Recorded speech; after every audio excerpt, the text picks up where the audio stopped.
Hello, viewers and subscribers all over the world. My name is Gibson Shamar and I am from Hikati Media, here to talk to you about a cult classic show from the 90s, Rocko's Modern Life. If you didn't already know that from seeing the title of the video, that's sadly on us and we'll work on improving ourselves. Just kidding. It's on no one. Anyway, the talk goes as follows. I will talk about the characters, then talk about the show itself, providing some interesting insight and letting everyone know what we at Hikati Media thought about the show. So, here goes. The first character we will address is Rocko. He's an Australian wallaby that moved to America in search of a different life. At some point in the show, we find out that he did so partially to escape a bully in Australia. He's a chill guy, very kind and considerate. He's also oblivious to a lot of the weird things that happen around him. Either that or he's just too kind to point out how messed up things are. He lives alone in O-Town and has a dog. I know that sounded a bit contradictory, but you get what I mean. His dog's name is Spunky, and it's a running gag, especially in the earlier seasons, that he screams out, "Spunky!" because his dog always gets caught up in messed up situations. Poor guy. You laugh, but then you also end up feeling sorry for the dog sometimes. Rocko also has two friends, Heifer and Filbert, who we will talk about. He works at a comic book store. He and I would be very good friends. I love comics. Then we have Heifer, the steer. He's a very youthful guy. It's sometimes hard to believe he is the same age as Rocko because he is very hyper, very active, and very childish. He is an obese steer and was raised by wolves. In the episode where Rocko meets Heifer's parents, we find that out. We also find out that they brought Heifer in for dinner, but then found him to be too adorable to eat and instead adopted him. Yeah, I know. It's not pretty. But then again, children's programming always had these kinds of things. They just played it off so innocently that we never really dwelt on them properly. Heifer is kind, considerate, and chipper, but his childish nature makes him stupid and unobservant. He is also gluttonous, an issue which earned him a spot in hell. Yeah, the Dark Lord of the Underworld actually tried to claim him twice! The first time was when he died from choking on chicken because of his gluttony. Then the second time, they just straight up tried to take him without him dying. I like how the Dark Lord of the Underworld is called Peaches. Such an innocent name. Anyway, Heifer is unemployed and lives with his parents. Then there's Filbert. He's a bespectacled turtle. He's the guy that, according to stereotypes or maybe actual facts, always has some sort of allergy or some psychological condition that hampers him. This guy is a total nerd, a loser, but also a loyal friend to Rocko. He doesn't quite get along with Heifer as well as he does with Rocko. Despite being a delicate loser, he's also a guy with something of a strong personality. One could almost call him psychotic or even bipolar. This guy is something else. Seriously. Rocko and Heifer once thought he was an alien invader. It's funny considering they've known him since high school. He married a cat who was a dentist or a surgeon. It's a bit funny like that. He also wanted to be a dentist, and the first time we see his future wife was when she was the one grading him. She fell for him at the end of that episode. They eventually had kids together, and one looked like Heifer because she had an egg and Heifer egg sat. Yeah, I don't really understand how that works either. Anyway, Filbert is a cool guy and you would definitely want him as a friend. We've got Egg Bighead and his wife Bev. Ed is a cynical, bitter neighbor of Rocko's who gives it his all to Conglomero, the company he works in. At first it looked like he owned it, but it turns out that he just works there. He's a frog and so is his wife. He could be seen as the antagonist of the show since he's always the one who's trying to ruin things for Rocko or simply doesn't like it when Rocko does something that helps him grow in life. The problem is that it always ends up backfiring on him in funny ways. Rocko also never seems to realize just how much Ed hates him for some reason. That must be that oblivious side to him. Meanwhile, Bev is a different person. She has a soft side to her and has on more than one occasion showed attraction towards Rocko. The infamous episode that apparently never aired on Nickelodeon showed her trying to seduce Rocko so that he could have his way with her because Ed wasn't doing anything. Yeah, they actually did that. I can't believe they thought about putting that in a kids' show. Anyway, Bev is the motherly type. She loves pets and has a soft spot for pretty much everything lively and positive, in contrast to her bitter husband who hates everything.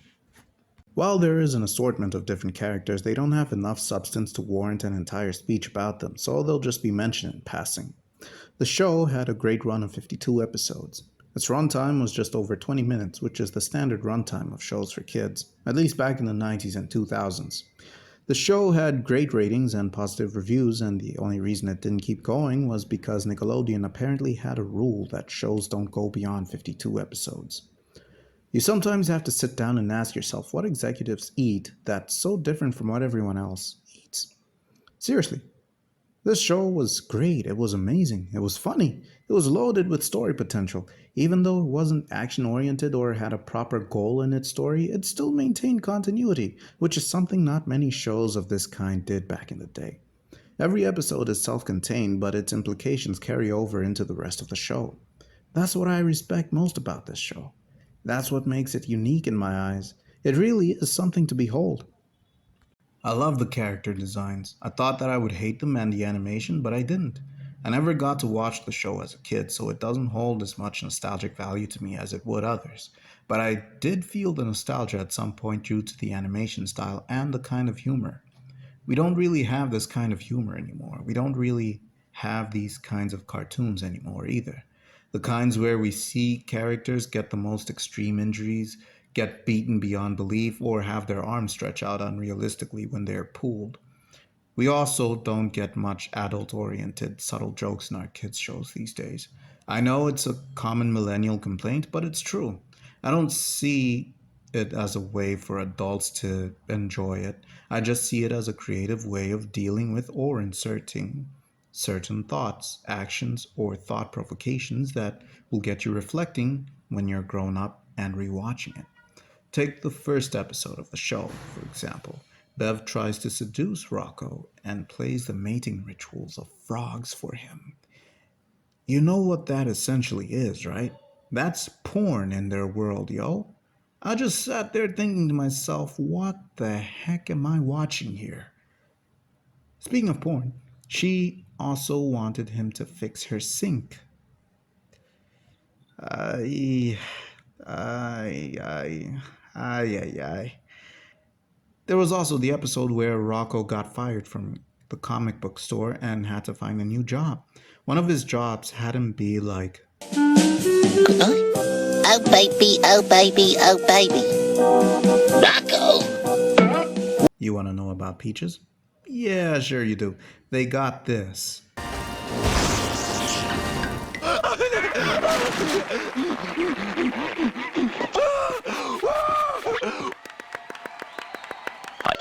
And just for being you, we're gonna start you off with some bonus points! You mean I only need 1 point to win? You could really feel sorry for the Shadow Dude in that episode. Well, while the show has some very adult-oriented humor, it is very much a children's show. I don't see anything going on here that I wouldn't want children to see. It's a fun cartoon and is just meant to entertain. The voice acting was good, the episodes were well structured, there's no character that I hate in any way, at least not in an unintentional way. I'm pretty sure we're supposed to be annoyed by Ed Bighead's mean tendencies, but I didn't hate him. He was necessary for the show. Heifer's stupidity did get annoying, but he somehow always got his comeuppance for it, so there was no problem with it at all. Many kids' shows from that era had mean characters or hateful characters not really suffer anything, and the main characters being the ones who suffer the most. I'm looking at you, Ed, Ed, and Eddie. We're gonna talk about you one day. You just wait for it.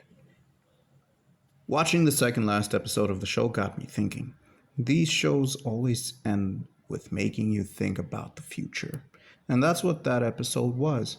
It showed us the future where Filbert tells his children about the last time he saw Rocco and Heifer before they disappeared. It had been 17 years. It made me sad as I watched it because I thought they maybe died. But then They just got lost in space and ended up coming back in the end. Unbelievable. I thought that it was one of those filler episodes that bears no weight in continuity. But apparently it's 100% canon, and the recently released movie is set in that future. I guess it was all part of the grand design. I still have to watch the movie set after illegally acquiring it. My favorite couple in the show is Filbert and his wife. I forgot her name, but they're surely my favorite because their story is so unconventional. She's clearly a psycho because she's always got this wide smile that never disappears and talks about intense things like they're nothing. They also had a really cool wedding episode that showed that her dad was a turtle and he ran away from his wife because she was also a bit nuts. Man, I love shows with this kind of random nonsense. Rocko's personality is one I relate to because he makes the world around him seem so wildly different from the one we're in right now. In a way, he's me in that world. So many weird random things happen and he's always shocked by them, as if he didn't know that they're possible, yet he's been there for years. That is the foundation of a good character right there. It draws me into his thoughts and makes me see things the way he does. His faithful companion is also a cool thing.